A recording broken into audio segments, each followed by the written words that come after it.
welcome back, or welcome for the first time. Either way, you made it, and that matters, because tonight we are not just drifting off. We are stepping into something stranger, something sharper, something stitched together with bells, wit, bruised knees, and too much wine. We are stepping into your life as a medieval joker. But before we tumble headfirst into the absurd, just a moment to ask, softly, kindly, and without pressure, if you really like what I do, if this space has become a quiet part of your night, please consider becoming a member of the channel by subscribing. I make special videos for my royal members every week. It helps keep the fire burning, keeps the words flowing, and most of all, it tells me you're out there, listening, breathing, coming back. Don't forget to comment what are you doing right now and what time it is for you.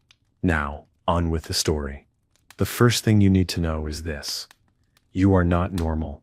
Not in this world. You were never meant to be. You were born at the wrong hour, with the wrong laugh, and the right kind of chaos in your blood. You learned early that the world does not reward stillness in people like you. It rewards movement, words, tricks, and you learned how to survive with both. You are a joker, or a fool, if you like the older term. Not the fool who does not know better. The fool who knows too much and hides it behind a grin. You live in a castle, not yours, never yours, but you move through it like you own it.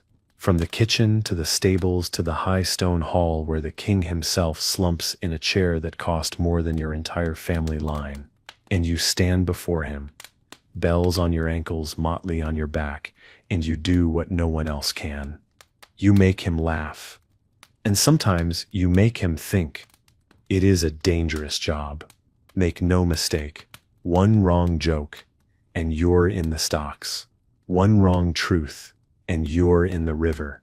But if you do it right, if you dance just close enough to the fire without falling in, you become untouchable. That is your power. You eat better than the guards. You know more secrets than the scribes.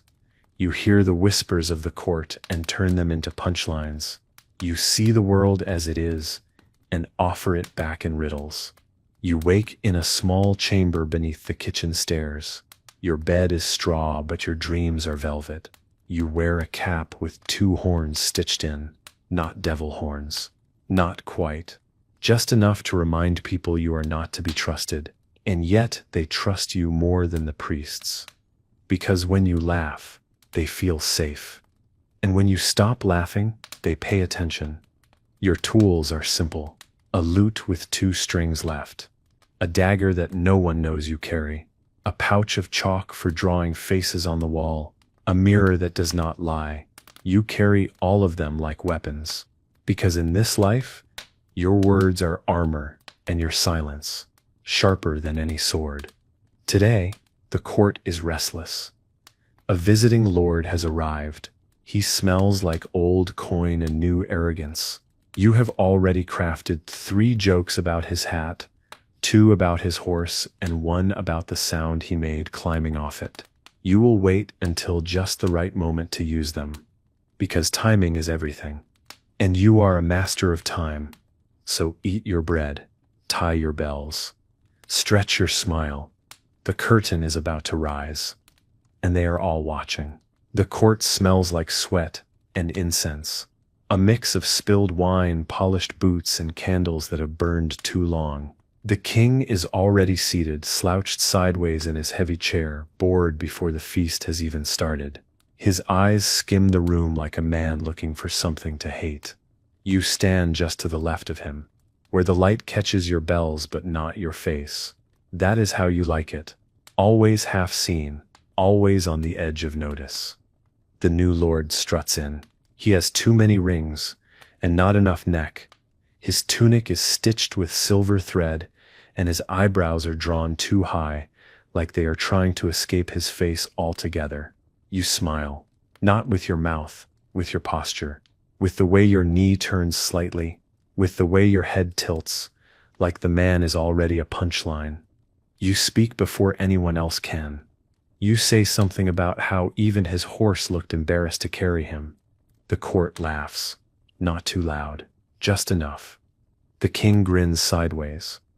He does not laugh unless it hurts someone. You are safe. For now.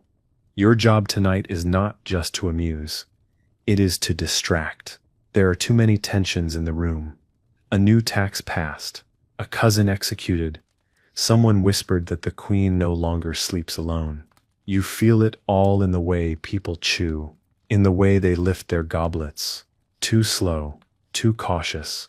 You know tension like a blind man knows touch, and you know how to cut through it. So you do. You sing, badly, on purpose. A song about a goose who became a bishop and refused to give up his feathers. People laugh harder. The goose is clearly the archbishop. He hears the joke and turns red, but he does not speak, because if he does, you will have a second verse. You are not cruel. You are accurate. That is what makes you dangerous. The serving girls pass you scraps, meat from the king's platter, bread with actual grain in it. They trust you more than the knights. You learn things in the kitchens, in the corners, in the silences no one else notices. You know which guards drink too much, which ladies sleep too little. You hold all of it in your mouth like seeds. And when the time is right, you plant them, not to grow chaos, to grow truth, dressed in a joke, wrapped in a grin. That is the secret of being a joker. You are not there to amuse. You are there to reveal. And tonight, everyone has something to hide. The trumpets call for the next course and the knights rise stiffly from their benches, gleaming armor clinking like distant thunder. You step forward, careful to let your motley brush the floor, bells chiming a low warning.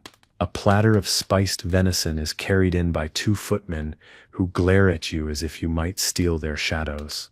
You bow deeply and mime a conversation between the venison and the tablecloth, an epic debate on which one is more slippery. The hall erupts in laughter, relieving the tension as though you have cracked open a door to let the noise escape. But you never linger on a joke too long. You move like a breeze, present enough to be felt but gone before anyone can grasp you. You scan the faces in the hall. The steward watches you with narrowed eyes, guessing the cost of your loyalty. The queen sips her wine and taps her fingers, amused even as she hides it. The prince yawns and rubs his elbow on the table, bored out of his mind. You catch his gaze and offer him a wry shrug, mock sympathy for living under so much expectation. He grins, too reluctant to break courtly decorum. You notice the cook in the corner wiping sweat from her brow. She has risked too much to serve this feast. You tip an imaginary hat to her and mime her heroic battle with the cauldron, complete with steam rising like dragon breath. Her smile breaks across her face, vulnerable and relieved. In that moment, you know you have done more than amuse. You have brought recognition to someone overlooked. As the next horn sounds the arrival of dessert, candied fruits from distant lands, you realize the scope of your role. You are not merely a jester. You are a mirror held up to the court. You show them what they fear to admit, and what they need to remember. A subtle motion of your hand, a tilt of your head, a careful word placed just so, all become part of a dance older than nobility. The hall is lighter now. Voices carry. The new lord slouches less. The old duke cracks a crooked smile. Even the dark corners seem less intimidating. That is your gift and your burden, to walk the edge of laughter and truth, to balance their weight on a single quip. Tonight you survive another act. Later you will slip away to the servants' stairwell, shed your motley and sit in silence until dawn. But for now you remain the spark in their gloom, the thread weaving through their secrets, the echo of courage wrapped in a fool's cap. After the last toast and the last awkward song from a bored minstrel who strums like he is being paid by the note, you slip out through the side door, bells muffled beneath your coat. The hallway beyond is cold stone, dark in a way the hall never is. But you prefer it. This is where the truth lives. In the cracks, in the cold, in the things no one says aloud. Your chamber is no more than a cell, tucked near the wine casks. You hang your cap on a hook shaped like a dragon with its jaw broken. You sit, you breathe, and you let the quiet press in, because being a joker is not just performance, it is endurance. And you are tired in a way that laughter can no longer mask. You pull out the book. Not one of parchment and ink, a book made of wood shavings, charcoal, and pressed petals. One page for each day you kept your head. One line per truth you managed to say without punishment. You add another line now, sharp and dark. It curves into a question, one only you will ever read. Was it worth it today? You do not answer. You never do. There are voices in the corridor. A maid whispering to a guard, the clink of a wine flask being passed too close to a torch. You listen, always listening. That is what keeps you useful. That is what makes you dangerous. You know who loves who owes coin, who wants the throne but not the crown. You know it all, and you carry it with the grace of a juggler, never letting a single piece fall too hard. Your boots are still damp from pacing the flagstones, your hands stained from ink and soot, but your mind is clear. You remember every face in the hall, every shift in posture, every moment someone laughed too loud or not at all. You reach for the pouch, hidden behind the stone, inside tokens, not gold, not silver, but proof, a broken ring, a lock of hair, a list of names. These are your savings, your leverage, your retirement plan. If the king ever decides your jokes bite too close, you do not smile now. You do not need to. The candle flickers, the rats rustle, and you let the night do what it does best. Cover the truth in shadows. Until morning, when you will put the cap back on, ring the bells once, and grin like none of this matters. Morning begins not with sunlight, but with shouting, the kind that bounces down stone corridors and lands like cold water on your spine. Someone is angry, someone important. That means your day has started. You roll from your pallet, wash your face with water so cold it stings, and grab the cap. The bells do not jingle today. You tied them with linen. A quiet jester is more dangerous than a loud one, and today you need to listen before you speak. You climb the servant stairs 2 at a time, moving through the kitchen like a ghost. The cooks are already elbow-deep in flour and complaints. You swipe a crust of bread and catch a wink from the girl who sharpens knives faster than most men draw them. She mouths the word fight and points to the hall. That is all you need. You slip into the back of the room, unnoticed at first. The king is on his feet, red-faced and pacing. The duke stands firm, arms crossed. Words are flying about coin, about land, about what was promised and never delivered. The queen watches from her seat like a woman counting breaths instead of threats. The others are frozen. No one dares speak. And then they see you. You walk in slowly, exaggerating your steps, one hand on your chest like the sheer tension in the room has given you a fainting spell. The moment cracks. A few nervous chuckles break out. The king narrows his eyes, but he does not stop you. He never does. You bow low, not respectful, performative, like a man greeting a stage, not a throne. You clear your throat and deliver a line about how the duke must be trying a new diet, cutting out honor altogether. A few more laughs. Even the queen smirks. The duke glares. Perfect. You follow with a tale about 2 farmers arguing over whose pig can read Latin. By the end of it, the tension has peeled back just enough for the king to sit again. This is your work. Not juggling, not singing, not dancing. Control. You are the oil on the wheels of a broken cart, the crack in the dam that lets the pressure escape. You finish with a bow so deep your cap brushes the floor. The king waves you off like a man brushing away smoke, but his anger is cooled. The court exhales. The fight is postponed. As you exit, someone tosses a coin at your feet. You do not pick it up. You do not dance for copper. You dance for survival. You step back into the corridor, the door shutting behind you like a sigh too tired to slam. Your shoulders drop. You roll your neck. That kind of performance costs more than coin. It drains something quieter, something no one claps for, but you know it was worth it. The king did not explode. The duke did not storm off. That is a win. In this castle, that is the kind of peace people pray for. You walk past a maid carrying a tray of spiced milk. She nods. A subtle thank you. No one speaks it aloud, but they all know the jester saved the room today. You climb the northern tower steps, out of view. There is a place up top where no one follows you. A little nook behind the bell wall where the wind always finds you first. You sit there now, legs crossed, cap off, staring out over the frozen trees. It is your only high ground.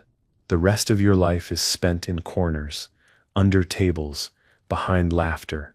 From here, you can see the village, thin smoke rising from low roofs. A few animals moving slow, people already working. You used to live down there before someone saw your sharp tongue and sharper eyes and decided you would serve better among nobility than among mud. They were half right. You learned quickly that no one up here likes to be watched, but everyone needs to be seen. That is your secret power. You know who limps when no one looks. You know whose voice cracks when they lie. You know how to smile like a shield and laugh like a blade. You pull out the note you wrote last night, folded in a bit of waxed linen, hidden in your sleeve. Just a few lines. A joke. About the treasurer and the missing coin. You are not going to say it. Not yet, but you keep it ready, because sometimes survival is not telling the joke. It is knowing when you could. You stay there until your fingers go numb. Then you slip back down past the kitchens, through the hall where the guards laugh too loudly. One of them tries to grab your arm. You twist free before he even grips tight. Smile too wide. Walk faster. The king can order you to die. The guards can only wish you would. You reach your room. The motley goes back on. The bells stay muffled. You lean in, close to your reflection in the basin water, and practice a grin. Not joy. Not mockery. Balance. You are called before the queen, just before dusk. A page with trembling hands finds you by the stables, where you were trying to teach a chicken how to bow. It is not working. The chicken has no sense of dignity. You dust off your coat, straighten your motley, and follow the boy through stone halls that smell like wax and old arguments. The air changes near her chambers. Cooler, slower. People speak in softer tones, as if the walls themselves are listening. You enter with your cap in hand. She waves the page away without looking. You stand at the threshold. Do not speak yet. You wait. That is part of the game. She pours her own wine, drinks once, sets the cup down like she might shatter it next. She tells you a noble insulted her under breath during the feast. She heard it. No one else did. She does not name him. She does not have to. You already know. Then she says, make him regret it. Not with poison, not with steel, with a joke. You nod once. No smile. She dismisses you. This is how power moves in the court. Sideways. Through you. You find the noble in question in the West Wing gallery, admiring a painting of a lion that looks more like a sleepy dog. He is drunk, leaning too far over the railing, one hand on a goblet, the other scratching at something that should not be scratched in public. You approach with the slow confidence of someone who has already decided the outcome. You open with a compliment so dry, it hurts your own tongue. Then a story. About a knight who rode into battle wearing his squire's boots and cried when they pinched. Everyone knows it is him. He knows it is him. But the others laugh before they realize why. That is the art. You twist the blade slowly. Another line. Another truth, dressed in a mask. He goes red. Laughs. Badly. But he does not speak, because now everyone is watching. and no one defends a noble mocked in perfect rhythm. They laugh because it is safe. They laugh because you said what they could not. The queen hears of it before the hour turns.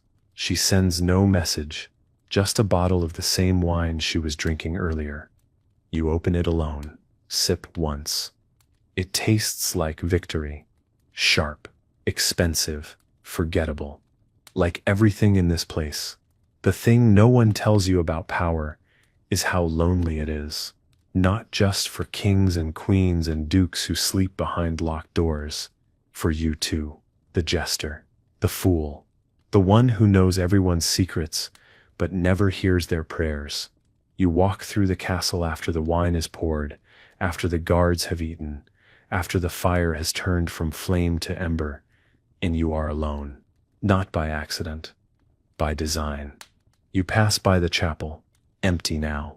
The smell of wax and stone. You do not go in. You never do. You once made a joke about the priest's sermons being shorter than his temper, and got locked in a cellar for 3 days.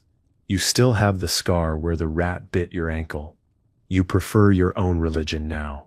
Observation, timing, survival. You reach the courtyard. Snow has started to fall, thin at first, quiet. The kind that looks like dust but bites like glass when it finds your skin. You tilt your head back and let it touch your face. This is the closest thing you get to prayer. A soft sky, a cold truth. You return inside through the scullery door. The kitchen is empty, but the fire is still warm, and there's half a loaf left on the cutting block. You tear a piece, dip it in broth, left on the coals, and eat in silence. This is your feast. You remember a time when your laughter came easy, when you were a child slipping through markets, mocking vendors for their bruised fruit and crooked scales. People laughed then too, but the stakes were lower. You could disappear into the alley. Now, if you vanish, someone will notice and they will fill your silence with worse. You sleep in the same clothes. The bells muffled, the dagger under the blanket, pressed against your hip.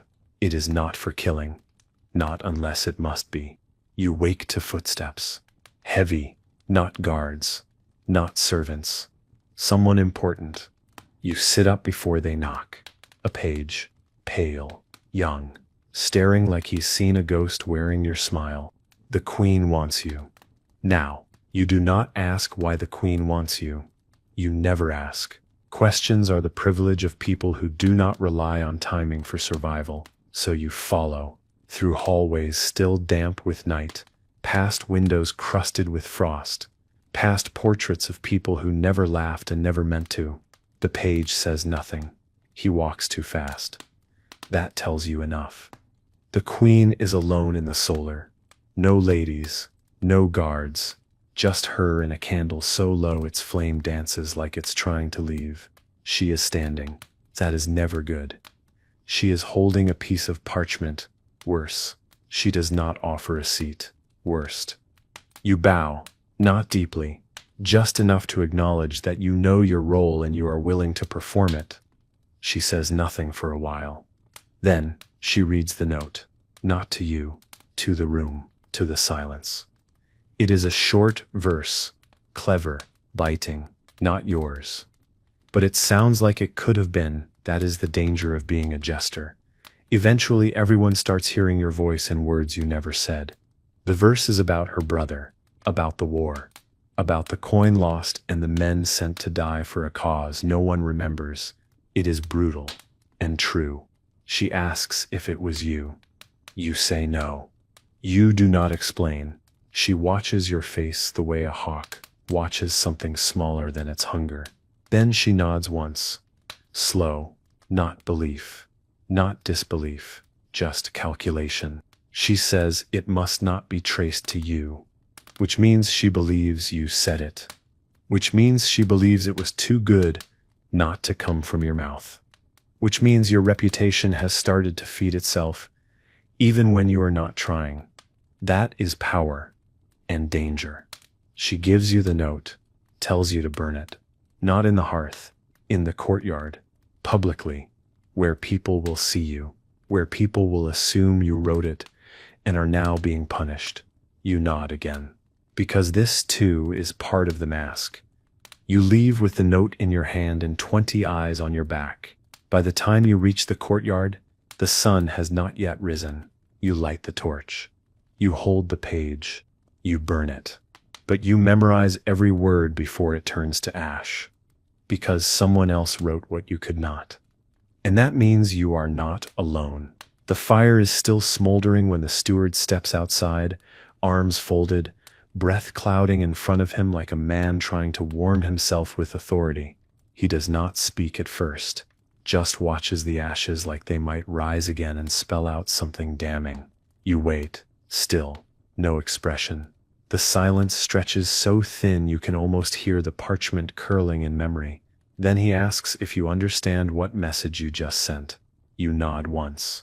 It is the only answer worth giving. He says nothing else, just turns and leaves, the crunch of his boots trailing off across the stones. You brush the last flecks of soot from your sleeve and return inside. By now the castle is waking, the smell of baking bread, the clatter of buckets, the quiet hum of another day beginning too soon. You pass a knight who does not meet your eye. You pass a maid who does. She mouths a single word. Why? You do not answer. You never do. The jester is not supposed to explain the joke. In your chamber you sit cross-legged on the stone floor, tracing the cracks in the wall with your eyes. You replay the queen's voice, the note, the way she held it like it burned even before the fire touched it. Someone in this castle is braver than you, or more foolish. Either way, they wrote what needed to be said, and now everyone believes it came from your mouth. That means more eyes will watch you, more ears will listen, every joke will carry new weight, every silence will become suspicious. That is the cost of reputation. It grows teeth. You sharpen your knife, not because you expect violence, because it gives your hands something to do, something real. You will not be a weapon, but you will never be harmless again. That afternoon, the court gathers for a game, a tournament of words and wit, held to amuse visiting nobles. You are not asked to participate. You are asked to judge. That is new. You sit on a raised chair with a garland placed crooked on your head, your boots muddy from the courtyard, your smile easy but unreadable. One by one, the poets step forward, offering riddles, rhymes, wordplay so fragile it shatters under its own cleverness. You listen to them all. When they finish, you stand, stretch, and recite a single joke about a goat who inherited a title and still made better decisions than half the lords present. The crowd erupts. Even the poets laugh, too eager to be seen joining in. You sit again, say nothing more. The winner is clear. You never had to name them. When the queen walks past later, she does not stop, but her hand brushes your shoulder. Light, just once. You do not turn. You just close your eyes. By evening, the halls have settled into their usual hum. Nobles tucked behind tapestries, servants whispering in corners, guards half asleep with one hand on the hilt. You move through it all like a breeze through a field, disturbing nothing, knowing everything. The castle is quieter now that they think you are dangerous. They do not say it aloud, but you feel it, the space that opens around you, the glances that linger a moment longer. There is power in being misunderstood. You have always known that. You built your life on it. The line between fool and truth speaker is razor thin, and tonight you walk it without stumbling. In the north wing, the steward is meeting with the royal treasurer. They speak in low voices about coin shortages, missing shipments, a noble family who has stopped paying what they owe. You lean against the wall just out of sight, pretending to hum a tavern song about a miller's wife and a stolen goose. They think you are not listening. They always think that. And when they leave, you stay just long enough to catch the last sentence. Something about a plan. Something about needing the queen to look the other way. Later, you sit in the scriptorium, where scribes copy holy texts by candlelight. You are not supposed to be there, but no one stops you anymore. You browse a pile of discarded scraps, Old notes, broken seals, ink that bled too fast across the parchment. One name stands out. You pocket it without hesitation. It will matter soon. You do not know how, but it will. Back in your chamber, you empty your pouch onto the floor. Bits of wax, fragments of string, the piece of cloth you wrapped the burned letter in before letting it fall. You keep everything. Nothing is wasted. You tuck the name you found into your boot. It will be safe there. You do not sleep yet. You sit by the wall and listen to the wind push against the shutters. You think of the poet who lost the game earlier, the look on his face. He will try again. He will be sharper next time. People always sharpen themselves against you. You wonder how many of them understand that you are not fighting. You are just reflecting. There is a knock at your door. 3 soft taps. Then a pause. You know who it is. You open it. And the queen steps inside. Alone. She does not speak at first. She never does. She moves like someone used to having her weight considered. Not just her presence, her silence, her choices, her absence. That too is part of her rule. You do not bow. You already did that today. This moment does not belong to the throne. It belongs to something older than protocol. She sits on the low stool by the fire, folds her hands in her lap, and watches the flames like they might speak before she does. You sit across from her, legs crossed, shoulders loose, but alert. You do not joke. Not here. Not yet. She finally speaks. The voice is softer than usual, without the iron it wears in daylight. She tells you someone is moving against her, not with blades, with rumors, notes, clever poems tucked into corners, spoken aloud by people who laugh too quickly after. It is spreading, and she needs someone who can move without drawing blood, someone who can echo what must be said and bury what must not. She does not say the word assassin. She does not have to. In this world, information is its own blade. She wants you to handle it. You ask one question, not who. You already know the names. You ask how loud do you want it to be. She does not smile, but something flickers behind her eyes, a warmth that knows it is dangerous to be seen. She stands. She says nothing else. She leaves. And you are alone again. But the room still feels like her. You lie back on the straw, stare at the stone ceiling, and count backwards from 50. This is how you train your nerves when the act is about to begin. You are not afraid. Not anymore. You are too far into the role for fear. Now you only feel movement. The way the world shifts around your words. You remember every line from the poem she read. You replay it in your mind, not for meaning but for rhythm. The rhythm is everything. People will believe anything if it rhymes. You sit up. Pull out the list you started last winter. It is short. 3 names. Now it will be longer. Not because you want it to be. Because this is what a jester does when the crown whispers truth in the dark and dares you to laugh about it later. You do not act right away. That is how fools get caught, moving too quickly, chasing answers that have not fully bloomed. You spend the next day exactly as they expect you to, loitering in the great hall, balancing a spoon on your nose, making the young prince laugh so hard he nearly drops his goblet. It is a ridiculous bit. You sell it like it is the cleverest thing you have ever done. The king does not laugh. He rarely does anymore. But he watches. You can feel it. That is fine. Let him.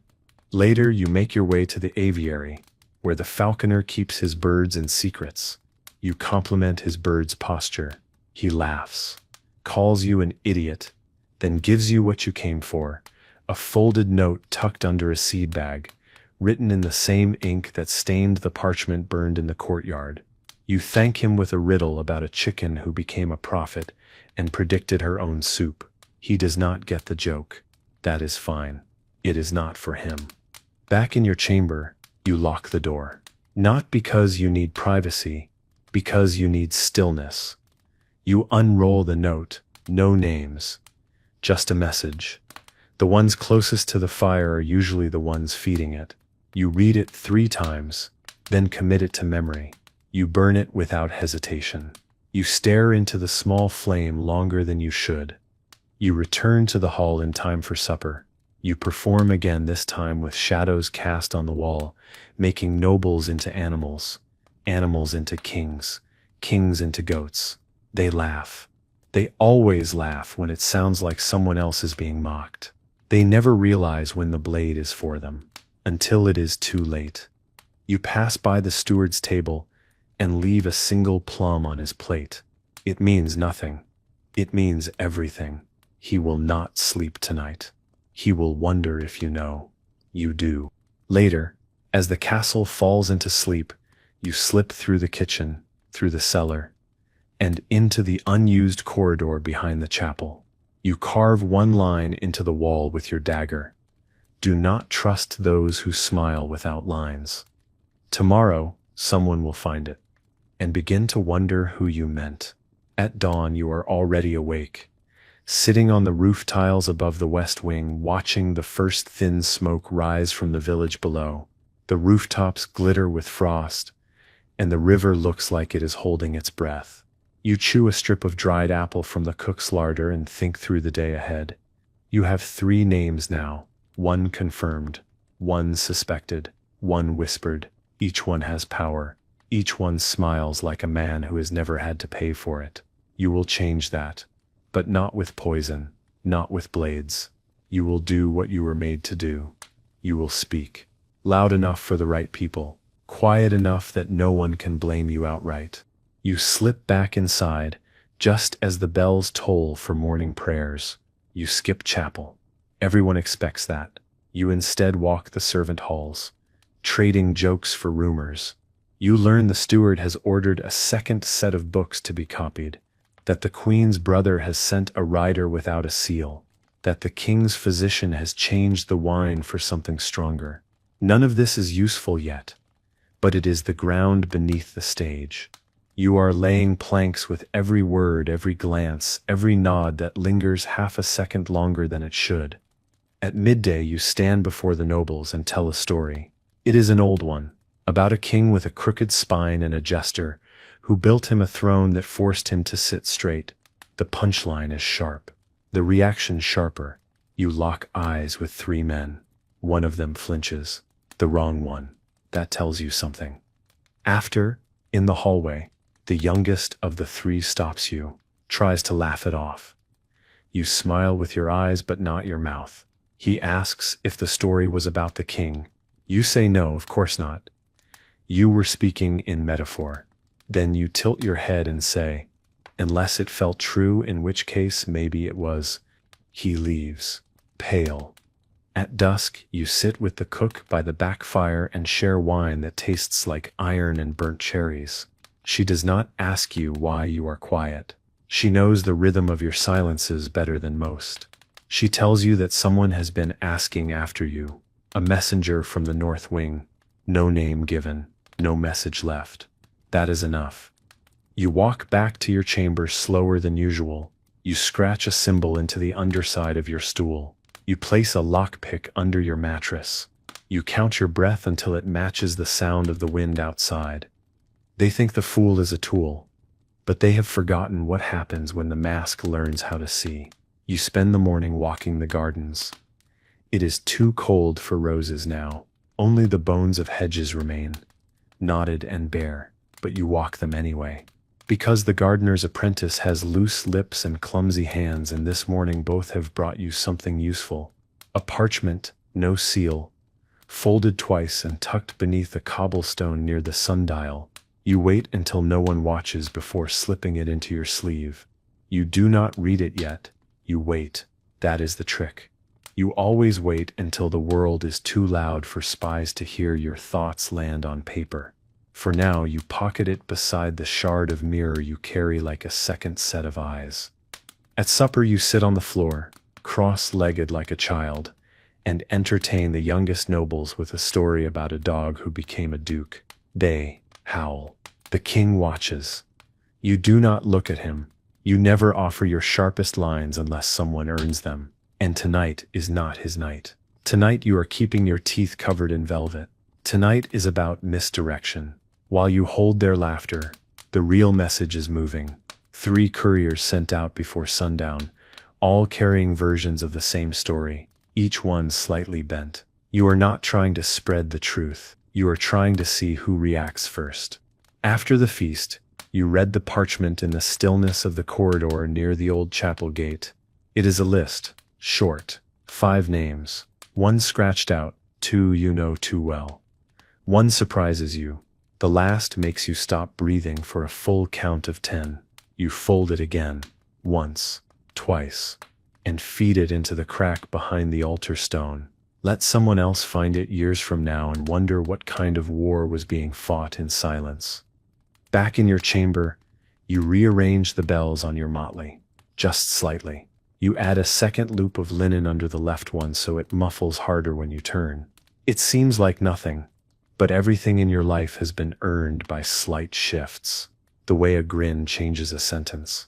The way a pause turns a joke into prophecy. The way someone leans forward just before you say the thing they wish was not true. You sharpen your quill, dip it once.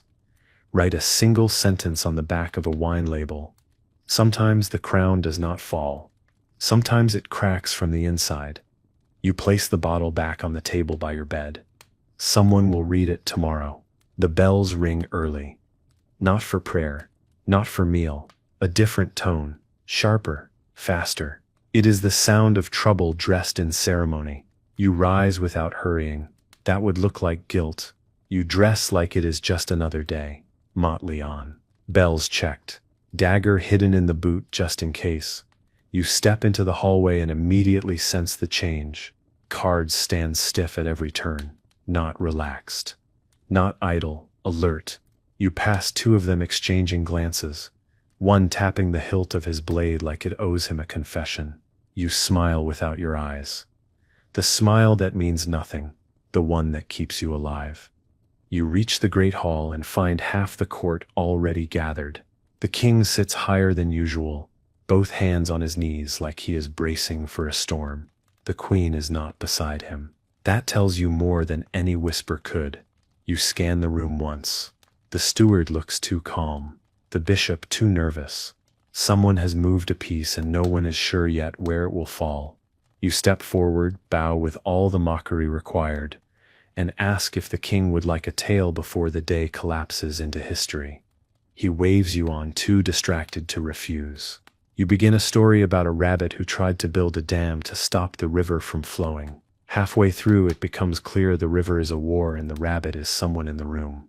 People laugh anyway, some too loud, some too late. When you finish, you nod once and step back. The king does not look at you. He looks through you. That is more dangerous than a glare.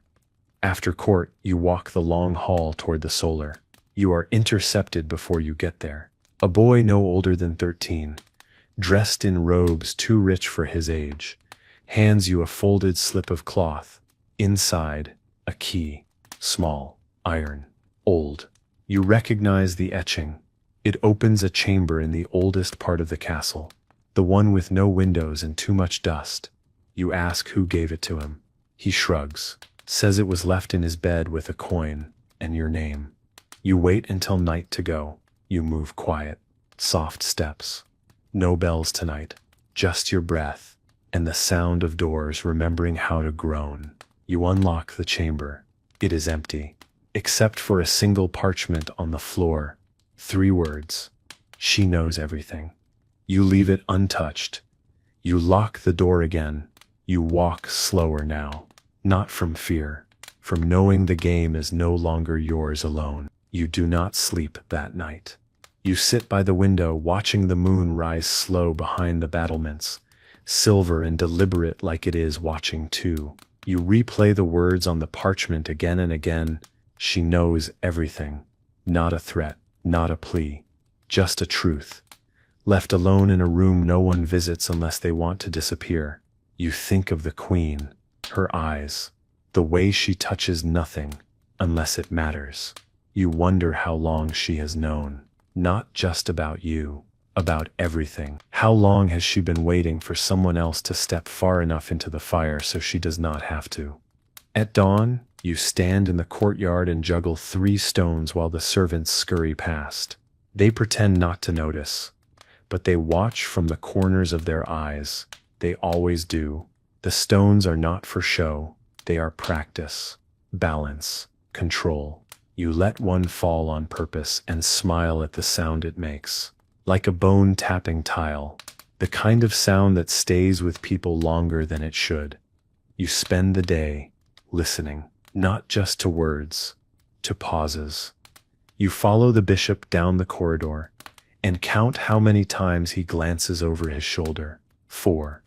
That is a man who is either guilty or about to be made guilty. You sit by the scribe's corner and hear talk of a second letter, never delivered, intercepted before it crossed the castle gate. They do not say what it said. They do not have to. You already feel the shape of it. In the afternoon, you pass the young prince in the gardens. He is alone, poking the dirt with a stick like he is trying to grow his own kingdom. You kneel beside him and whisper a story about a crown too heavy for a child to wear. He laughs. Not because it is funny, but because he does not understand the weight yet. That is fine. He will. Later, you slip a folded message beneath the queen's door. It contains no words, just a pressed violet from the chapel garden. A flower that only blooms where secrets rot. You leave it there, silent, then walk away. That night, the halls are quieter than usual, too quiet. No footsteps, no gossip. Even the wind outside feels careful. You lock your door for the first time in weeks. You place your bells on the stool beside your bed. You do not sharpen your dagger. You count your breaths again, 50 down to 1, because something is coming. And whatever it is, you are ready. The castle wakes slowly, too slowly. A hush spreads like fog, curling through hallways and clinging to corners. You step into the corridor and feel it instantly. People speak in gestures today. Less sound, more glance. You hear the clatter of armor without laughter. That means patrols, not pageantry. You pass the steward and he does not look up from his scroll. That means the balance is shifting again. Something has broken loose behind the scenes and no one wants to be the one caught standing still. By midday, it becomes clear. The bishop is gone, not exiled, not executed, just gone. His chambers emptied, his servants reassigned, not a word spoken, as if he never existed. You stand in the chapel doorway staring at the empty seat where he used to mutter half-truths with full confidence.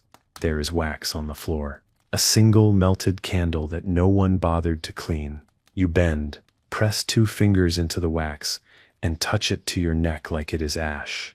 A mark for memory, not mourning. You leave a note on the steward's desk. Not a threat, just a line. Silence is the most expensive thing we trade. You do not sign it. He will know that is the point. Not to accuse, to remind. That evening, the queen calls for music, and usual. Especially today, she wants songs. Laughter. She wants a performance. Which means something must be buried under rhythm and wine. You oblige. Of course you do. You juggle candlesticks. Balance a tray on your foot. Tell a story about a rat who lived in the king's chamber and developed a taste for velvet. Everyone laughs. Even the king. Especially the king. You watch him laugh too long, too loud. His wine is red. His teeth are stained. He is not drinking for joy. He is drinking for forgetting. Later, after the crowd thins, she approaches. No words. Just a folded parchment pressed into your palm. You wait until she leaves to open it. It is not a command. It is not a threat. It is a single name.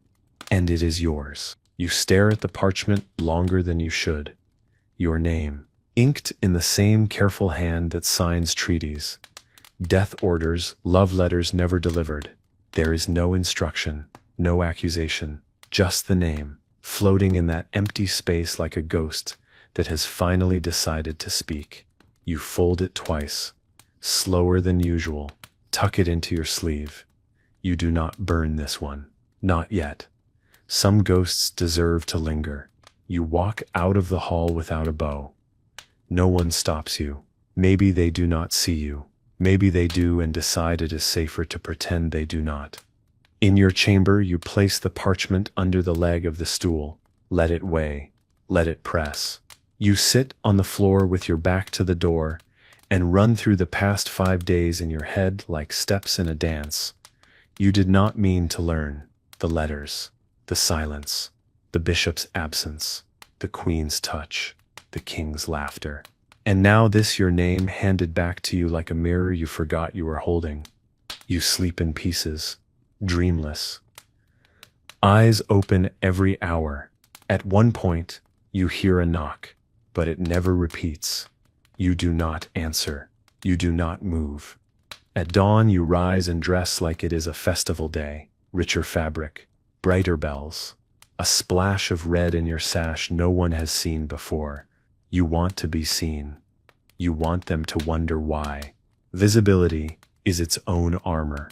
You walk the long corridor past the royal gallery. You pause at the tapestry of the founding king's sword in one hand, falcon on the other. You whisper a joke under your breath about how birds of prey have better manners. You move on. At meal, you serve yourself before the nobles. That breaks custom. You pretend not to notice. The king does not scold you. The queen does not glance up. That is worse. It means they are watching without looking. You stand beside the musicians and pluck the wrong strings on purpose. The tune sours, just enough to feel like a warning. You make no jokes. You tell no stories. Sometimes, silence is a louder scream than laughter could ever be. By midday, your absence from the usual places becomes its own performance. The courtyard feels colder without your voice cutting through the frost. The stables are quieter. No riddles tossed to the stable boys. No whispered rhymes to the kitchen maids. They notice, you made yourself loud yesterday so you could be quiet today. Now your silence is strategy, not retreat. You walk the upper halls, where the nobles avoid and the wind creeps through cracks in the stone. You pass portraits of kings who died pretending their crowns were still heavy. You wonder how many fools stood beneath them, waiting to speak what no one else dared. You nod to each one like fellow actors who never took their masks off in time. The guard by the west stairs flinches when he sees you. Good, let him. You say nothing. Just smile and keep walking. Let them imagine what you know. Let them wonder what you've written, what you've heard. Fear is not always the blade. It is the space between your grin and your next breath. That night, the queen sends no summons, but her chamber door is cracked open as you pass. That is its own invitation. You enter without knocking. She sits by the fire, unpainted, barefoot, hair braided back, like a soldier's widow. You sit across from her and wait. She tosses a letter into the fire without looking at you. It curls, blackens, and disappears. She says your name again slowly, as if saying it grants her a kind of power. You say nothing. She tells you that the king's mind is unraveling, slowly, quietly. Too many battles, too many shadows, too much wine and not enough truth. She says he is starting to forget what happened and who made it happen. She says he called her by the wrong name last night. You ask her what name. She says it was yours. You let that sit between you. She stands, walks past, opens the door, and says just one sentence. If I disappear, make sure they remember me as dangerous. Then she is gone. And the fire keeps burning, but the room feels cold. You stare into the flames a while longer. Then you take the bells off your coat, fold them into cloth, place them in the hearth. You do not burn them. Not yet. The bells stay hidden. You walk without them now. Lighter, quieter. Not because you are afraid, but because you know the weight of attention. There is nothing louder than the absence of something familiar. When people hear you coming, they smile. When they do not hear you, they wonder. That wondering is your new rhythm. You pass the kitchens and no one meets your eyes. You pass the chapel and hear no prayers. The walls are holding their breath again. This castle has entered the hour before a storm, and everyone can feel it, but only you know which way the wind is truly blowing. In the afternoon, you return to the old archive room. Dust, silence, forgotten names.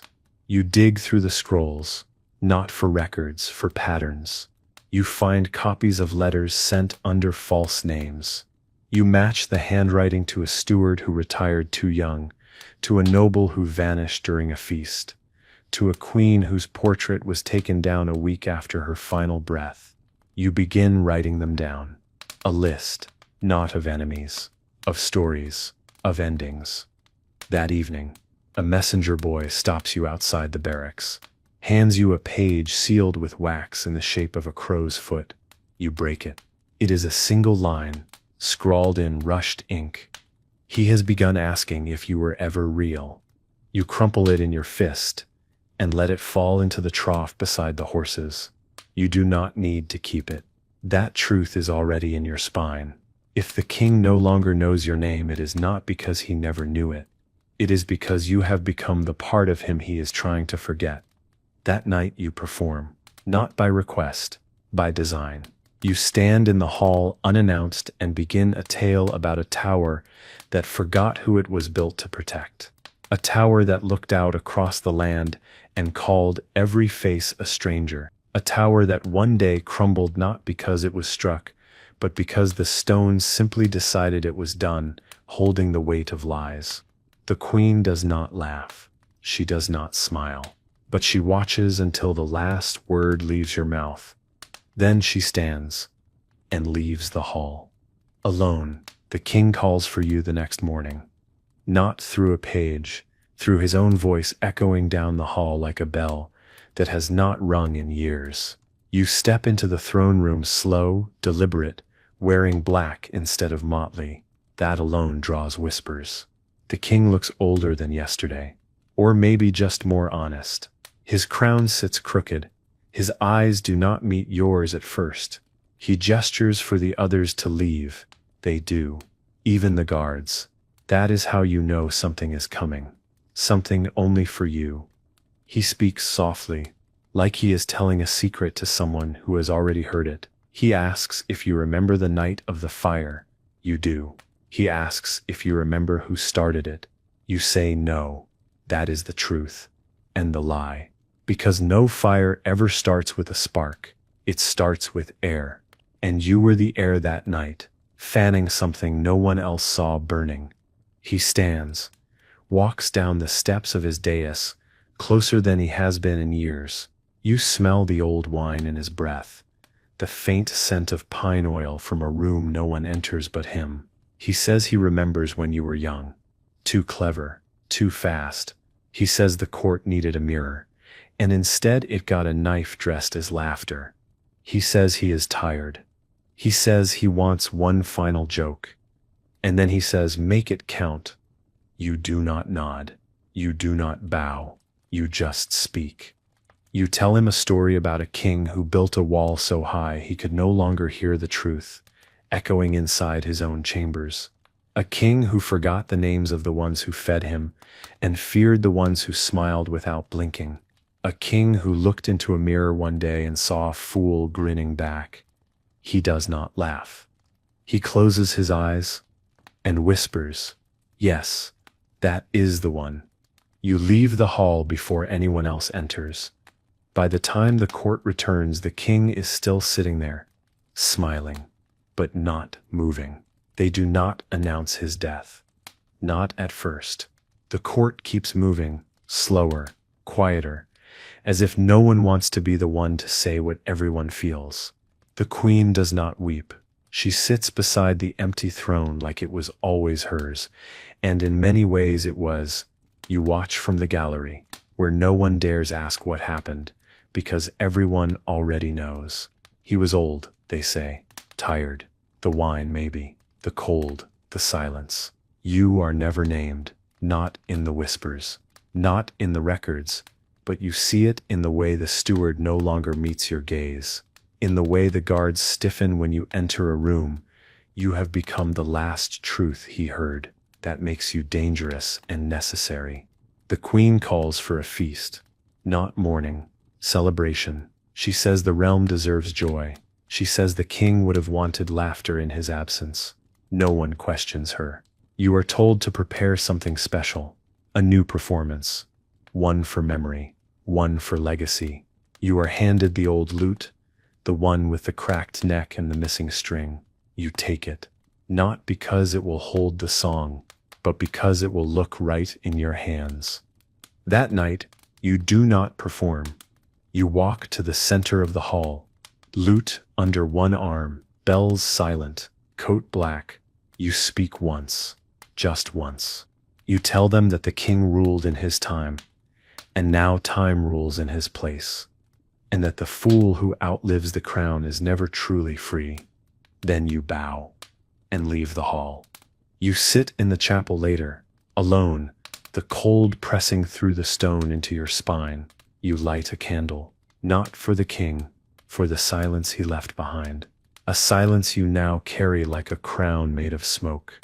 The queen joins you hours later, says nothing, just lights a second flame. You do not speak. Neither does she. There is nothing left to say. Only the echo of laughter in a room that will never hear it again the same way. The next morning, the bells on your old cap are polished. Not by you. Someone left them on your stool, clean and gleaming, resting on folded cloth like an offering. You do not wear them, but you run your thumb across the brass, feeling each one's memory, the weight of every joke that landed too clean, every laugh that hid a warning, every story that spared someone for just one more day. You tie them in a pouch and hang it from your belt, not as armor, as reminder. You do not get to forget what you were made into. The queen holds court from the high seat now. Her voice has changed. It carries better.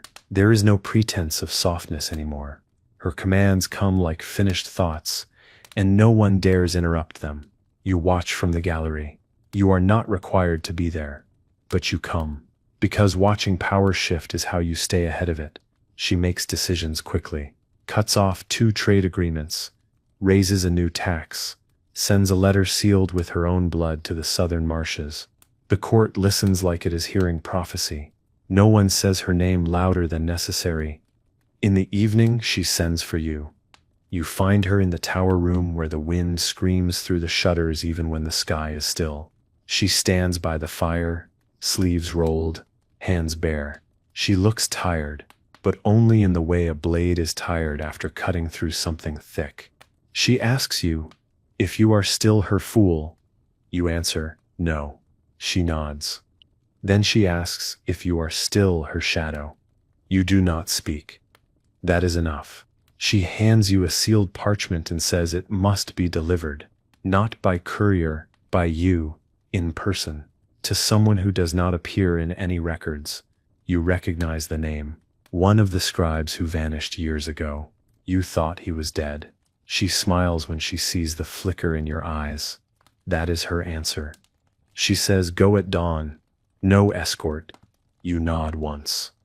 Before you leave, she asks one more question. If the throne forgets my name, will you remember?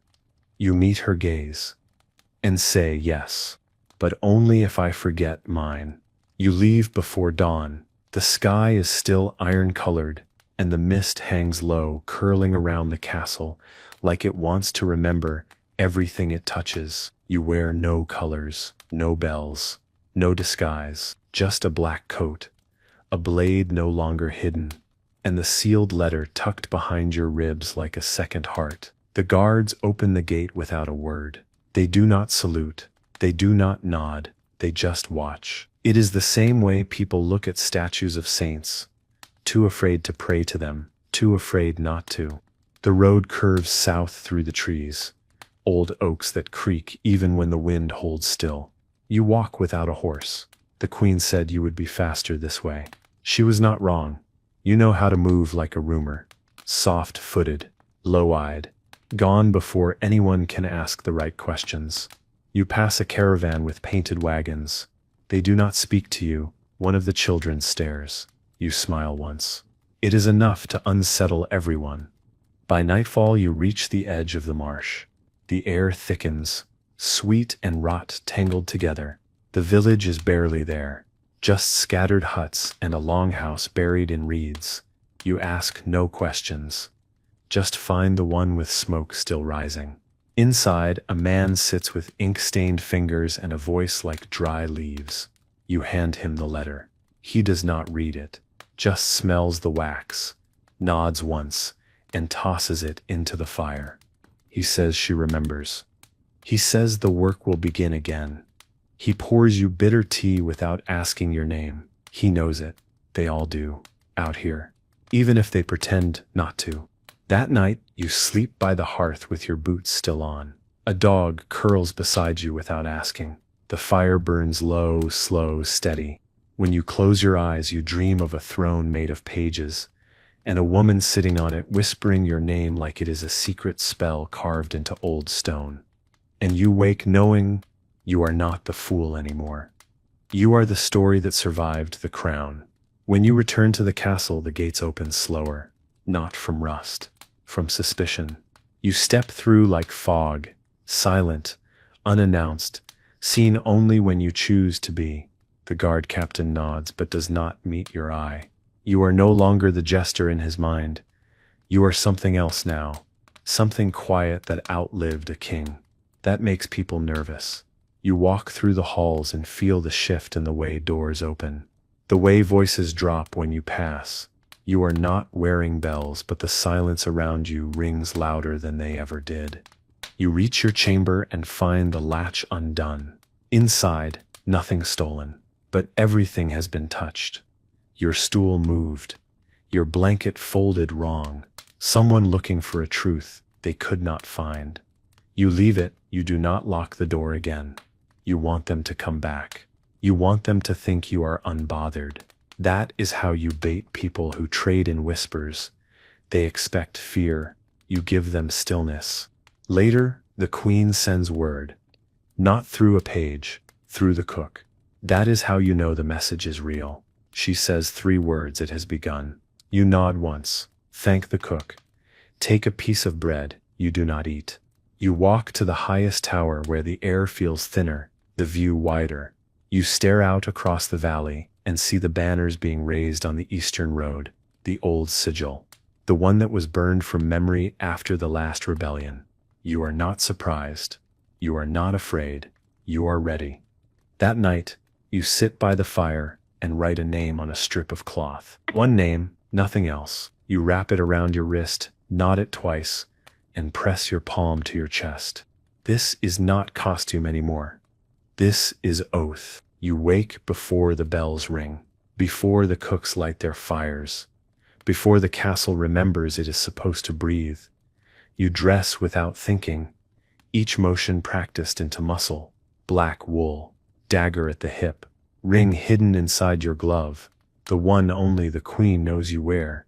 You step into the corridor and walk past your own shadow. It does not follow. That is how you know today matters. The eastern banners are closer now. The riders have been seen. They do not announce war, but they bring the scent of it, and scent is always the first sign. You find her in the war room. No crown, no throne, just a map stretched across the table and 2 candles burning down to the bone. She does not look up when you enter. You do not speak. She draws a line across the parchment, pauses, then speaks without turning. There are 3 names you will need. She says them softly. You know all 3. Of course you do. One laughed too hard at your jokes. One never did. One is the reason you started keeping secrets in the first place. She asks if you can still be funny. You smile. Slow. Only if they deserve it. She finally meets your eyes. Then make them earn it. By midday, the castle is moving like a wound that has just remembered it can bleed. Guards reshuffled.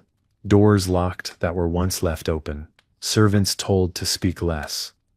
You pass through it all like smoke. You speak to no one, but they feel you. You sit beside the scribe who owes you a favor and ask what the Eastern Lord fears most.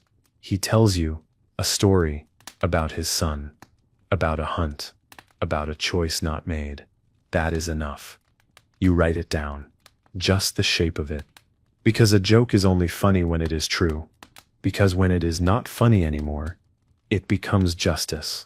The first rider from the east arrives at sundown, not a diplomat, not a noble, just a messenger with too much sweat on his brow and a letter sealed too tight. The queen reads it alone. You stand outside her chamber watching the candlelight shift behind the curtains. When she emerges, she hands you the page. You do not need to open it, she already has. She just wants you to feel the weight. It is heavier than it should be, because it is not really paper. It is a promise of war, disguised as courtesy. The Eastern House wants peace, but only if the crown forgets what the fool remembers. That means you. She does not order you to leave.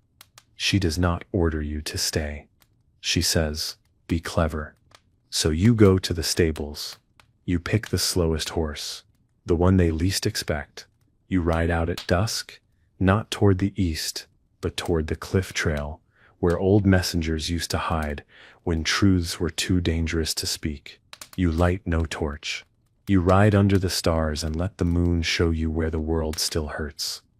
At the edge of the cliffs you find the one you came for, the old archivist, the one who left the court years ago with too many secrets packed in ink-stained sleeves.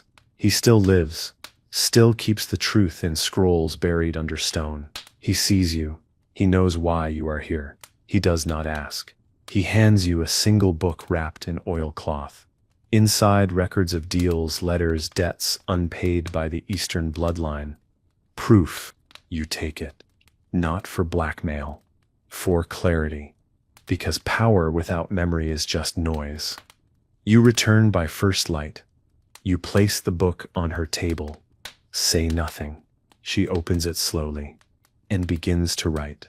She writes for hours, quill scratching like a blade against parchment. You sit across the room, silent, still, present only by design. She writes, not with anger, not with fear, with precision. She is not drafting a reply. She is writing history before someone else can, and she is writing it in a voice that sounds suspiciously like yours. You recognize the rhythm, the turns of phrase. She has been listening longer than you realized. At one point, she pauses, looks at you, and asks what the Eastern lords fear more, shame or laughter. You do not answer. She already knows. But she wanted to hear the silence. When she finishes, she melts wax and seals the letter with her ring. No crest. Just the clean mark of flame against paper. She says you will deliver it, but not to the court, not to the riders, to the one whose name never made it into the songs, the bastard son, the one who remembers too much, the one who still believes crowns should be earned. You leave at dusk again, always at dusk now. That is the hour where truth walks unnoticed. The bastard lives in a tower with no banners. He answers the door himself, sees you and laughs once, dry and hollow. He knew you would come. You hand him the letter. He does not open it. He just holds it to his chest for a long breath and says, so she remembers. You nod. He pours 2 cups of bitter wine and speaks no further. The next day, the Eastern banners vanish from the hills. They do not march. They do not threaten. They retreat, not out of mercy, out of fear. Because they know now, the crown still laughs, and the fool still remembers. The retreat is not announced. No horns, no letters, just one morning where the fog lifts and the hills are bare again. The queen stands at the eastern window, her hands resting on the sill like she is holding the land itself steady. You stand behind her, just close enough to feel the same air, just far enough to be forgotten by the chroniclers. She does not speak. She just watches, not with relief, but with calculation, as if even the absence of danger must be accounted for, as if peace is just another mask she will wear until it cracks. You ask nothing. She says nothing. But in the space between your silence, You both know this was not a victory. It was a postponement. You do not defeat memory. You just hold it until someone stronger is ready to carry it next. You leave the room first. Let her be the one who remains. She deserves the weight of her own stillness. You return to your chamber, where the bells remain folded on the stool. You pick them up. For the first time in weeks, you tie one to your wrist, not to perform, to remember. You jingle it once, a soft sound. No one hears it but you. That is enough. In the courtyard, children play without fear. They mimic the court. One plays a queen, one a knight. One puts a bucket on his head and calls himself the fool. You watch from the archway, arms crossed. The boy stumbles, rings the bell too loud, and makes the others laugh. He bows, dramatic and clumsy. They cheer. He looks proud. You smile faint and walk away. In the chapel, the light falls across the stone like a memory trying to return. You sit on the same bench where you once burned a name. You carve a new one under the seat. Not your own, hers, small, hidden, where only the dust will remember it. That is how you honor her. That night, the queen summons the court, not for news, not for war, for a story. She says the realm has forgotten its laughter, and she wants to hear the sound again. They turn to you. Of course they do. You stand in the center of the great hall, motley half-worn, one bell swinging slow on your wrist, and you begin. You tell them about a fool who wore silence like a crown, about a queen who ruled without needing to be loved, about a king who laughed too late, about a realm that never knew the story was real until the final page was already written. They laugh, not all of them, but enough. And you bow, not for applause, for closure. The next day, no one speaks of the story you told. Not directly, but they feel it. The nobles pass you in the hall and hesitate before asking for anything. The guards glance twice when you walk too quietly. Even the scribes whisper your name now. Not with mockery, but with distance. That is how you know the tale landed. Not in their laughter, in their caution. You taught them something they were not ready to learn. And like all good truths, it sat behind their teeth long after the smile faded. You spend the morning in the stables, brushing the queen's mare with slow, steady strokes. The animal likes you, does not flinch when you move. There is something calming in working with something that has never lied. She eats from your hand and forgets the weight of bloodlines. You envy that. You wonder what it would be like to live without the memory of what silence can do to a man, or a crown. By midday, the steward delivers you a sealed pouch. No emblem, just weight. Inside coin, old coin, and a letter written in a hand you once helped teach to hold a quill. It is from the prince, now king in waiting. He says nothing of thrones or succession, just 5 words: I remember who you were. You burn the letter after reading it. Not from fear, from duty. He should remember, but no one else should have to. That evening, you walk through the lower village. No guards, no disguise. People still recognize you, but fewer now call you Jester. They call you by a different word. One you never asked for. One that makes you uneasy. Whisperer, keeper, the fool who stayed. You hate the poetry of it, but you understand its purpose. People always name what they do not want to forget. You visit the old healer at the edge of the field. She smiles, blind as ever, but knows your step. She pours tea that tastes like stone and ash. You drink it anyway. She tells you what she saw in her dreams. A tower falling, a crown cracking, a laugh that echoed after the fire. You ask if the laugh was yours. She says no. It belonged to the world, and it was not kind. You walk home in the dark. No torch, no fear. Just memory on your back and the soft rhythm of a bell that no longer needs to be heard. You do not dream often anymore. When you do, it is never of the stage or the throne or the laughter. It is always of the quiet moments between. A hand brushing past yours in a hallway, a whisper too soft to catch. a candle blown out before the truth could rise. You wake in the middle of the night and sit at the edge of your bed, eyes on the stone floor, heart beating like a slow drum. This is the part they never write in songs, the part where the one who spoke truth has to live with it. You take out the pouch, the one with the bells. You lay them on the table, one by one, 8 in total, each from a different year, each tied to a moment someone remembered too late. You do not polish them. You do not wear them. You just lay them there and listen. There is no sound, just the memory of what they used to mean, the things they gave you, the things they cost.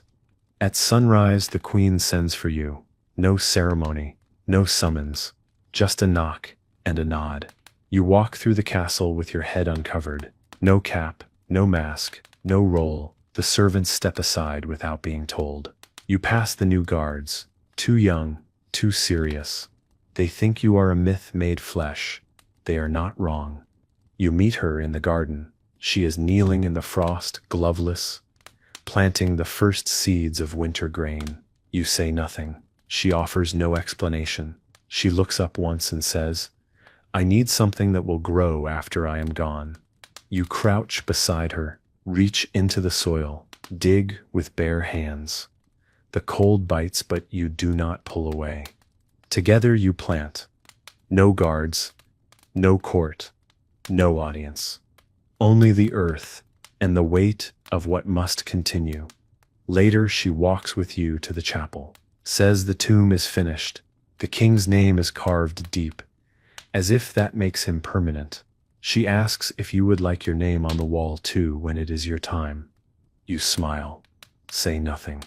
Then carve a single word into the chapel door before you leave. Listen, days pass like breath, now, quiet, repetitive, unnamed, but not empty. You walk the walls at dawn, not for defense, but for rhythm. You sit with the cooks and listen to the rhythm of knives on wood. You nod to the old man who cleans the torches and never asks why they keep burning even when no one walks the halls. You speak less, laugh less, and yet people hear you more clearly now than they ever did when your voice was wrapped in wit. That is the irony of the role. You were loud when no one listened. Now you whisper, and they remember every word. One morning, a girl approaches you in the corridor, barefoot, wild-eyed, too young to be carrying the kind of silence she is holding. She says her brother is gone, taken, not by war, not by plague, by someone important, someone above punishment. She says she was told to forget. She asks you if forgetting is what keeps people safe. You crouch and look her in the eye. You tell her the truth. You say forgetting keeps kings on their thrones. But remembering, that keeps the flame under their feet. You give her a scrap of paper. Tell her to write what she knows and leave it under the chapel stone. You will find it. You always do. Later in the queen's chamber you mention the girl. You do not name names. You never do. But she understands. She always has. She nods once, and the next day a noble leaves court quietly. No accusations. No trial. Just absence. That is how real justice works here. It is not loud. It is not public. It is silent. Surgical. The kind that only fools and queens are trusted to carry. You return to the garden that evening. The grain has begun to sprout. Green. Thin. Alive. You kneel, press 2 fingers into the soil, and whisper, still growing. The queen speaks less now. Her voice is rare, and so when it comes, people listen like it might be her last. You understand this. You've lived in the echo of words too long not to respect what happens when they fall quiet. You see her walking the outer wall at dusk, alone, wrapped in a cloak too thin for the wind. She does not notice the cold. Or maybe she does and refuses to name it. You walk beside her once, not speaking, just a presence. She lets it happen. That is all the permission you need. She tells you the kingdom feels smaller lately. You say, "It always was." She smiles. the kind that fades as it forms. The days slow, the court softens. New voices rise but speak cautiously. They remember too much now. That is your doing, not through speeches, through presence. You became a question no one can quite answer, and that is why they keep turning their heads when you pass. You are not a ghost. You are something more unsettling. Someone who is still here. The prince, not yet crowned, begins to ask for counsel. Not in public, in gardens, in kitchens, places where truth breathes easier. He asks what the people need. You tell him they need to feel seen. He asks what the court fears. You tell him, being laughed at by someone who is not afraid to die. He asks why you never left. You tell him because no one else would stay and remember correctly. He does not ask again. One night, you sit at the edge of the tower and watch the last of the old banners come down, not torn, folded, stored, history preserved, not erased. That is progress. The chapel bell rings once. No call to prayer, just a single note to mark the end of a long silence. You walk there slowly, push open the door, and see your name etched in the stone by the wall. Not with title, not with dates, just 5 words beneath it. He told the truth, laughing. You touch the stone once, just with your fingertips, not to confirm it's real. You already know that. You touch it to remember the weight of being seen, truly seen, not as a servant, not as an ornament, as the one who stood between power and truth and let both pass through you without flinching. The air in the chapel is cold, but not cruel. This place was once silent, because no one wanted to hear what lived in the walls. Now it is silent because the truth has already been spoken, and it does not need to be said again. You sit in the pew farthest from the altar, your back straight, hands resting palm down on the wood, the same way you used to sit backstage before the laughter, before the lights, before the performance that became your name. The bell does not ring again. It doesn't have to. The moment has already landed and stayed. Later, you walk through the halls one last time, as if you own them. Not by claim, but by echo. Every corridor remembers the sound of your steps. Every stone holds a story you sharpened into survival. The servants nod when they see you, not out of duty, but recognition. The guards part without command. Even the new nobles do not stop their conversations. They just lower their voices. That is what influence becomes. Eventually, not volume, presence. The queen sits in the solar now, most days, wrapped in fur, hands on her lap, eyes always turned to the horizon. She does not need to rule. She has already lasted. She sees you approach and gestures to the second chair. You sit without speaking. She asks if you believe they will keep the peace. You say, only if the stories stay sharp. She smiles. This time it lingers. She tells you there will be no statue, no songs, no feast. You nod. That was never the goal. But there will be one day, she says, when a child repeats one of your stories too young to know where it came from. And it will save someone. That, she says, is your reward. The next morning, you return to the garden. The grain has grown taller, greener, stronger. A wind moves through it like a breath. Finally let go. You crouch beside it. Place your hand just above the stalks, and feel the hum of a world that went on without needing permission. The garden is quiet but not still. Birds flit between branches. Bees wander without urgency. This is the kind of peace no trumpet announces. This is what the end of a storm looks like when no one is watching. You dig a shallow hole near the oak tree and place something inside. A single bell, wrapped in the corner of your old motley. Not buried, planted. If someone finds it one day, let them wonder who left it. Let them feel the echo in their palm. Let them hear what it meant without anyone having to explain it. You spend the rest of the day walking the village paths. No guards, no disguise, just presence. An old woman stops you and offers dried fruit. You take it, thank her. She says she remembers the time you made the tax collector cry. You smile. You do not correct her. It wasn't a joke. It was a truth said too loudly in the wrong room. But her memory is gentler than yours. And that's fine. Let the people remember you kindly. The court already remembers you accurately. At dusk, the prince, no longer a boy, not yet a king, asks if you will stay when he takes the throne. You shake your head. He nods like he expected that. Then asks, "What will you do?" You say, "I will go where the stories stop." He asks where that is. You say, "Far enough that when someone lies they still think I might be listening." He does not laugh. He does not try to. You leave the castle as night falls. No procession. No farewell. Just one man walking alone.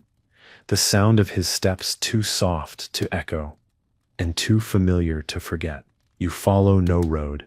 Roads are for people with destinations, with orders, with maps.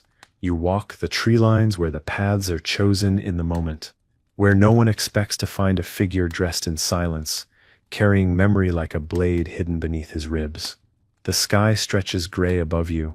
Birds call, but none fly close. They sense something older in your step.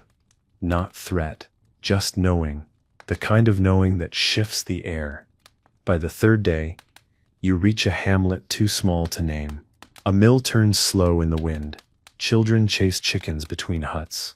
A dog barks once, then falls silent when you meet its eyes. The villagers watch you, unsure. You smile gently and ask for bread. They give it freely, not because they know who you are, but because you do not ask like a man who would ever lie. You sit beneath the eaves of the mill and listen. You always listen first.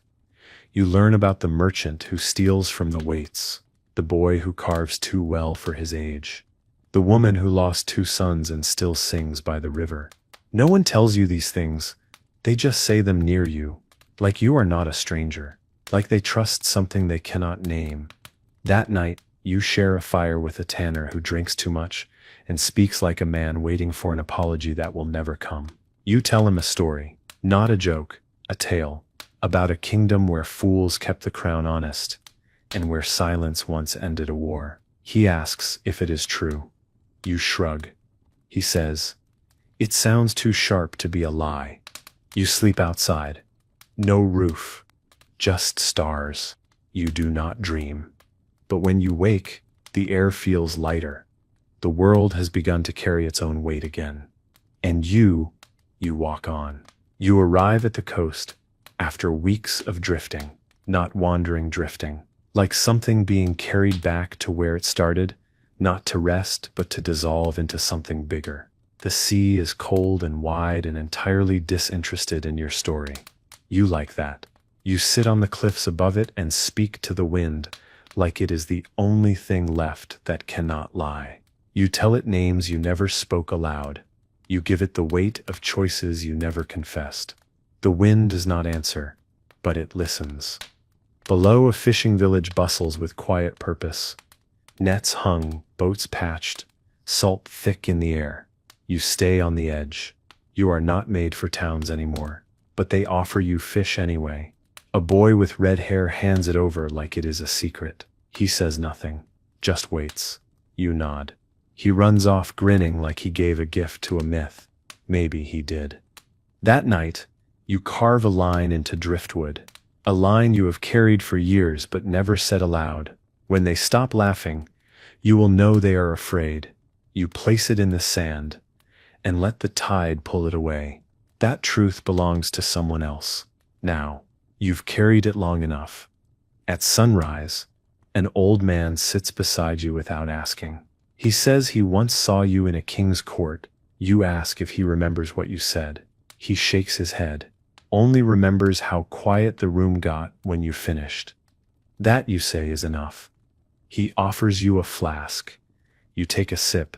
It burns, not like fire, like memory. Later, you walk barefoot through the tide. The sea curls around your ankles and pulls back like it might take a part of you with it. You let it. There is nothing left to protect. only truth to leave behind, in the quiet places where it can grow. You return to the hills one last time, not to visit, to fade. No letters sent ahead, no name spoken aloud. The trees do not greet you, they just part. The same way people used to when you wore bells and smiles like armor. But you are not wearing any of that now, only a cloak worn thin by weather and time. The weight on your shoulders is not heavy anymore, it is just yours.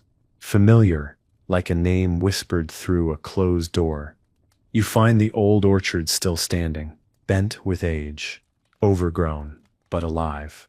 You remember performing here once for no one, just wind, and birds, and yourself. You take a seat beneath the crooked apple tree and exhale like you have finally been allowed to. This is not exile, this is release. The air smells like stone and moss, and something you never learned to name. You take out the last piece of parchment you kept. Not a confession, not a memory, just a phrase. If you speak, speak clean. If you stay, stay quiet. If you leave, leave whole. You fold it once, place it inside a hollow in the bark. Not to be found, just to be part of the tree now. In the distance, you hear laughter. Children, maybe. Someone telling a story you once told, now twisted, brighter, safer. That is how stories survive. They shed their teeth so the next mouth can carry them without bleeding. You lie back. You watch the clouds drift. You count 3. You stop at 3. Not because you forgot what comes next, but because you no longer need to name it. The orchard goes quiet as the sun drops behind the hill. Not sudden, not dramatic. Just the kind of stillness that only comes after something long has finally let go. You lie there, the grass warm beneath you, your coat folded beneath your head, the last bell tucked between your fingers. You do not ring it. Not because you cannot, but because there is nothing left that needs to be said aloud. The story has already echoed. It has already rooted. You remember the court, the queen, the firelight on stone, the nights you sharpened truth, until it cut through silence. You remember the boy who tried to imitate your bow, the girl who wrote her brother's name in a prayer. You remember the stories you left behind, and the ones they made up after you were gone. And you are not angry about it. That is how memory works. It bends. It flowers. It forgets just enough to become bearable. You close your eyes, not to sleep, to feel the weight of what never needed an audience. The truth you carried, the ones you protected, the names you never spoke, because some things were never meant for the crowd. In the village below, a candle is lit. A story is told. Someone laughs. Not hard, just enough. And that is how you survive. Not in books, not in stone, not in glory, but in the space between someone's breath and the first sound they make when they feel safe enough to speak again. You were never just a jester. You were the silence that came before the truth, and the smile that followed it, once it had done its work. So rest now. You told it well.